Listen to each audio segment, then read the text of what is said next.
Hi friends, আজকে করব একটা অন্যরকম ডিম ভুজিয়া। আপনাদের হয়তো মনে হবে যে ডিম ভুজিয়া তো অন্যরকম কেন। তো তার জন্য এখানে আমি বেশ কিছুটা আলু কেটে নিয়েছি। এই রকম সাইজের আলুটা, বেশি বড়ও না আবার বেশি ছোটও না। এটাকে ধুয়ে জল ঝরিয়ে নিয়েছি। পেঁয়াজ কেটেছি, ক্যাপসিকাম সেম সাইজ কিন্তু প্রত্যেকটা। আর এখানে জুলিয়ান করে কাটা আদা আর রসুন আছে। আর বেশ খানিকটা সর্ষের তেল নিয়েছি, তেলটা একটু বেশিই পড়বে। এতে আমি আলুগুলো ছেড়ে দেবো।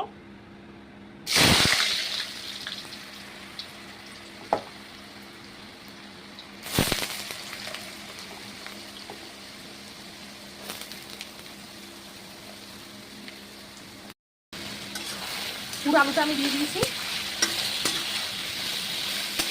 এখনই কিন্তু আমি পেঁয়াজ দেবো না, আগে আলুটা একটু ভাজা ভাজা মতো হোক, তারপরে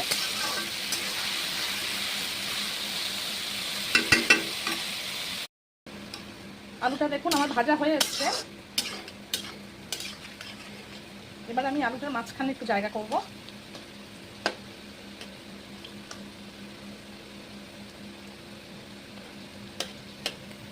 এক হাতে ফোন নিয়ে তো খুব অসুবিধা হয়, আপনারা সাপোর্ট করুন যাতে আমি নিজের পয়সায় একটা স্ট্যান্ড কিনতে পারি, রিং লাইট কিনতে পারি। আমার খুব অসুবিধা হয় তা না হলে।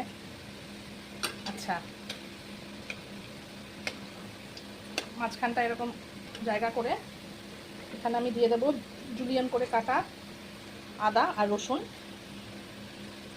5 কোয়া মতো রসুন নিয়েছি। এটা আগে দিলে কিন্তু ভাজাটা বেশি হয়ে যেত, ফ্লেভারটা থাকতো না, নষ্ট হয়ে যেত। ওই জন্য এটা পরে আমি অ্যাড করলাম।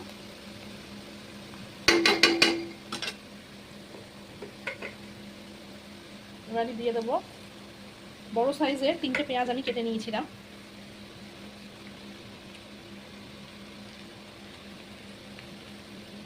এর মধ্যে চাইলে আরো অনেক ভেজিটেবলস আপনারা অ্যাড করতে পারেন।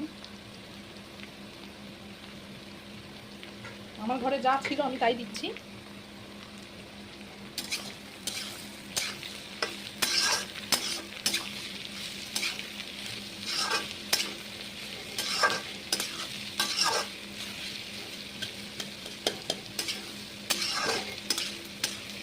এখন আমি ক্যাপসিকামটা কিন্তু দেবো না, কখন দেবো আমি আপনাদের সঙ্গে দেখাবো সপ্তাহে।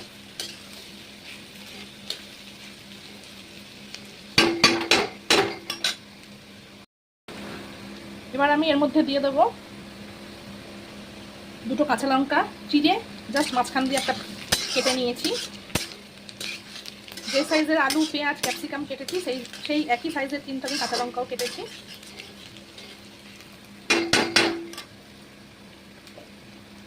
এবার দিয়ে দেবো হলুদের গুঁড়ো আর দেবো স্বাদ অনুযায়ী নুন।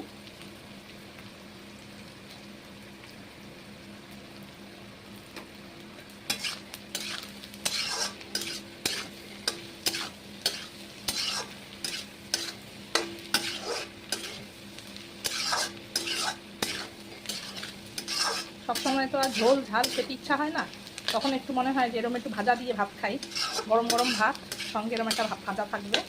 তো তাই জন্যই আজকে এই রান্নাটা করছি, তাই আপনাদের সঙ্গে শেয়ারও করছি। এটা ভালো করে ভাজা ভাজা হবে। আমার আলু পেঁয়াজ কাঁচা লঙ্কা ভাজা ভাজা কিন্তু হয়ে গেছে, এর থেকে বেশি আর ভাজার প্রয়োজন নেই। আবারও এটাকে সরিয়ে নেব।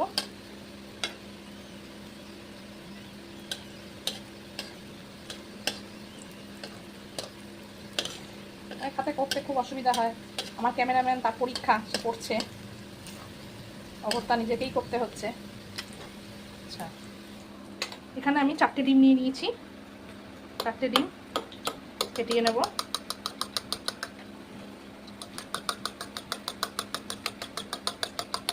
খুব ভালো করে এটা ফেটিয়ে নেবেন ডিমটা।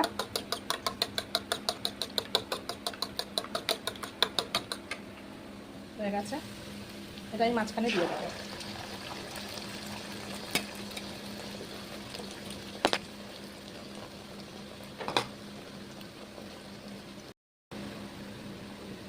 এবার আমি ডিমটাকে মাঝখানে ভালো করে নাড়িয়ে নেব, তাহলে এক জায়গায় নিচটা ভাজা হবে বাট উপরটা কাঁচা থেকে যাবে।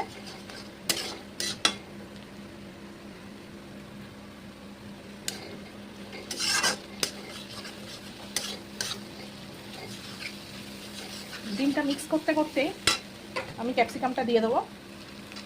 ক্যাপসিকামটা কিন্তু আগে দেবেন না, ক্যাপসিকাম আগে দিলে কিন্তু একদম খেতে বাজে হয়ে যাবে। ক্যাপসিকামটা একটু শক্ত শক্ত থাকবে, সেটাই খেতে ভালো লাগে।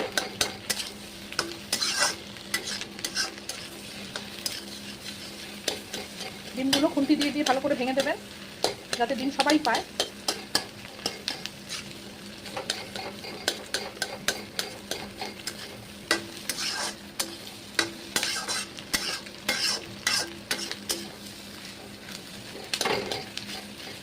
আমার ভুজিয়া কিন্তু হয়ে গেছে, শুধু ডিমটা একটু ভালো করে মিক্স করছি আর ভেঙে দিচ্ছি,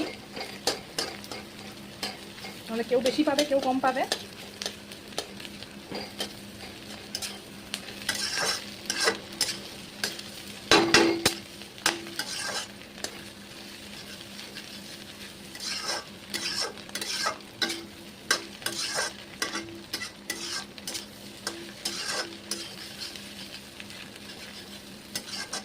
আমার রান্না কিন্তু কমপ্লিট,